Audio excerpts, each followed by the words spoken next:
The drive home that evening was supposed to be ordinary. Daniel Hargrove had spent 12 grueling hours at the construction site on the outskirts of the city, overseeing the final phase of what would become the tallest commercial building in the state. His boots were caked with dried concrete, his back ached from bending over blueprints, and all he wanted was a hot shower, a warm meal, and the company of his wife, Mara.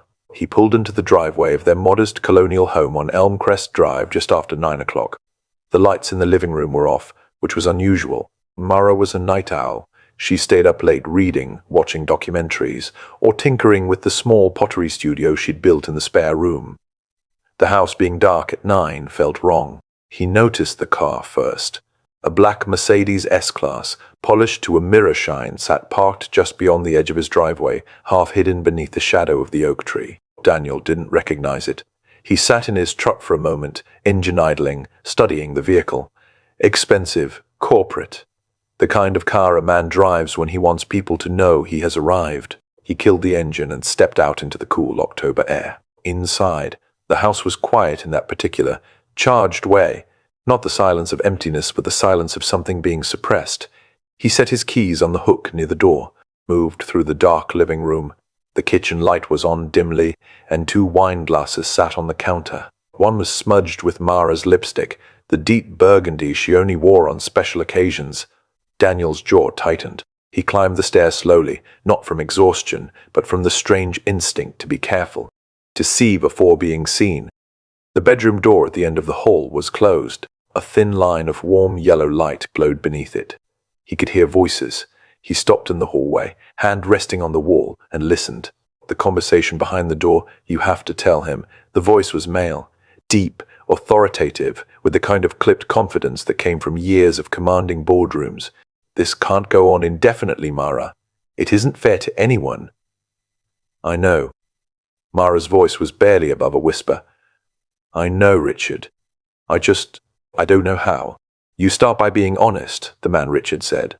That's all. You owe him honesty. Daniel stood perfectly still. The blood in his veins had turned to ice water. He pressed his back against the hallway wall and breathed through his nose, slow and controlled, the way he'd learned to do during tense negotiations at work. He's going to be devastated, Mara said. There was a long pause. He loves this house. He loves our life. Mara. Richard's voice softened, just slightly. What you've built with me, what we've built, it's real. You can't keep living 2 lives. The project launches in 3 months. After that, the world is going to know your name. You can't hide in this suburb anymore. Daniel's mind raced. Project, launch, the world knowing her name. He frowned. That wasn't the conversation he'd expected to hear. He reached out and pushed the bedroom door open. The truth in the room. The scene that greeted him was not what he had feared. Mara stood near the window in her green silk robe, arms crossed, her dark hair loose around her shoulders. She looked startled, caught, but not guilty in the way he had imagined. There was no intimacy in the tableau, no scrambling or panic, just 2 people mid-conversation interrupted. The man, Richard, sat in the armchair in the corner of the room.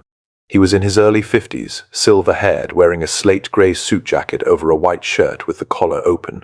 He held a glass of red wine and looked at Daniel with the calm, measured expression of a man accustomed to uncomfortable situations. Daniel recognized him immediately. Richard Castellano, CEO of Helix Creative Group, one of the largest design and media conglomerates in the country. His face had been on the cover of Forbes twice in the last 5 years. Daniel, Mara said, stepping forward. You're home early. It's 9 o'clock, Daniel said. His voice was flat and careful. He looked between his wife and the CEO. Someone want to tell me what's going on? Richard set his wine glass down and stood. He was tall, taller than Daniel had expected from photographs. He extended his hand across the room. Mr. Mars, Hargrove, I apologize for the intrusion. I'm Richard Castellano. Daniel didn't shake it. Not yet. He looked at Mara. Talk, he said. Mara exhaled slowly. She sat on the edge of the bed and looked up at him with those dark eyes he had fallen in love with 11 years ago in a rainstorm outside a coffee shop in Portland. I've been working with Richard, she said, for the past 18 months, in secret. Working, Daniel repeated. Designing. She reached behind her and picked up a thick portfolio from the nightstand. She held it out to him. "I've been designing a full product line for Helix, home goods, textiles, furniture, under a pseudonym." Daniel stared at the portfolio. Then he took it. He opened it slowly. Page after page of breathtaking work. Clean, organic lines, furniture that looked both ancient and futuristic, textiles with patterns that reminded him of the pottery she made in the spare room, but elevated, refined, ready for the world's stage. In the bottom corner of each page was a small signature, M. Lane, her maiden name. 18 months of secrets. "I don't understand," Daniel said. He sat down slowly on the edge of the bed beside her. "Why didn't you tell me?" Mara was quiet for a moment. Richard remained standing near the armchair, respectfully distant, giving them space. "Because I was afraid," Mara said. "You've always been so sure of yourself, Daniel. You built your company from nothing.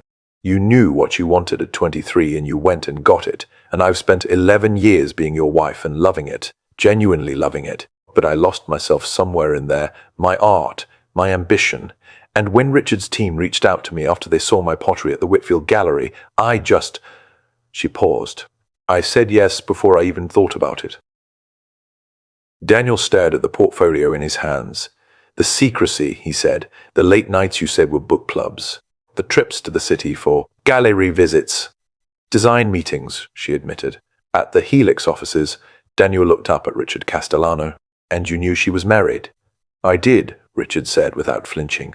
"And I want to be clear about something, Mr. Hargrove, because I can see what you were thinking when you walked through that door. My relationship with your wife is entirely professional. She is, without question, the most gifted textile and furniture designer I have encountered in 30 years in this industry. What I have with her is a business partnership, nothing more." Daniel searched the man's face. He was practiced and polished, but there was no deception in his eyes, only the quiet confidence of a man stating a simple fact. "Then why the secrecy?" Daniel asked. "If it's just work—" "Because I asked for it," Mara interrupted. She reached over and placed her hand on his. "I needed it to be mine first, before it was ours, before it was the world's. I needed to build something and know that it worked, that I could do it, before I told you. Because if I'd told you in the beginning and it had fallen apart, I don't think I could have survived the humiliation." The room was very quiet. Daniel looked down at her hand on his. Then he looked at the portfolio again. He turned to a page near the middle. A dining table design, curved legs, walnut grain, a centerpiece carved with a pattern of interlocking leaves. He recognized the pattern. She'd drawn it in her sketchbook years ago. He remembered seeing it and asking what it was, and she'd said, "Just doodling." She had been carrying this for years. "The weight of a secret, the launch is in March," Richard said, moving toward the door, clearly sensing that the couple needed space and positioning himself to exit gracefully. "The Mbola Lane collection will debut at the International Design Fair in Milan. After that, retail partnerships with 4 major home goods chains globally. We're projecting the collection to be one of the defining design moments of the decade." He paused at the door. "I came here tonight because I needed Mara's signature on the final contracts, and because she told me it was time, that she was ready to tell you." He looked at Daniel directly. "She's been trying to find the courage for weeks. For what it's worth, Mr. Tam Hargrove, she talked about you constantly, how proud you'd be, how much she hoped you wouldn't be angry that she'd kept it from you." Then he was gone. They heard his footsteps descend the stairs, the quiet click of the front door, and the distant purr of the Mercedes pulling away. The bedroom was very still. After the silence, Daniel set the portfolio on the bed between them. He stood up and walked to the window and looked out at the driveway, empty now except for his truck. 11 years, he said quietly. "And I didn't know." "I know." Mara's voice was thick. "I'm sorry, Daniel. I'm so sorry I didn't trust you sooner." He turned around. In the warm lamplight, she looked younger somehow, and terrified. The same expression she'd worn on their wedding day, he realized, not from doubt, from the sheer enormity of the moment. "I'm not angry," he said finally. She blinked. "You're not." "I'm—" He searched for the right word. "I'm stunned, and I'm hurt that you didn't feel like you could tell me." But angry? He shook his head. He walked back to the bed and sat beside her again. He picked up the portfolio and opened it to the first page. A chair, elegant, simple, with a slight curve at the back that made it look like it was mid-breath. "This is extraordinary, Mara." She let out a sound that was half laugh, half sob. "It really is," he said. He turned the pages slowly, studying each one. "I've walked past your sketchbooks 1,000 times and never understood what you were building. I should have asked more. I should have paid more attention. You were busy. That's not an excuse," he said. "You were my wife, my partner. I should have seen that you were quietly disappearing, and I should have asked why." She leaned her head against his shoulder. After a moment, he put his arm around her. "Milan," he said. "Milan," she confirmed. "I've never been." She tilted her head up to look at him. "You'd come to watch my wife debut a collection that's going to define a decade?" He raised an eyebrow. "I think I can take a week off from concrete and blueprints." She laughed, then, a real, full laugh, and the tension in the room broke like a fever. Epilogue, March, Milan. The lights of the exhibition hall were warm and golden, casting a glow over the M. Lane collection that made every piece look like it had been carved from light itself. Daniel stood near the back of the crowded hall, holding a glass of Prosecco, watching his wife move through the crowd. She was radiant in a deep emerald dress, her hair swept up, speaking with designers and journalists and buyers from 6 continents with a confidence he hadn't known she possessed. Richard Castellano appeared beside him, also watching. "She's a natural," Richard said.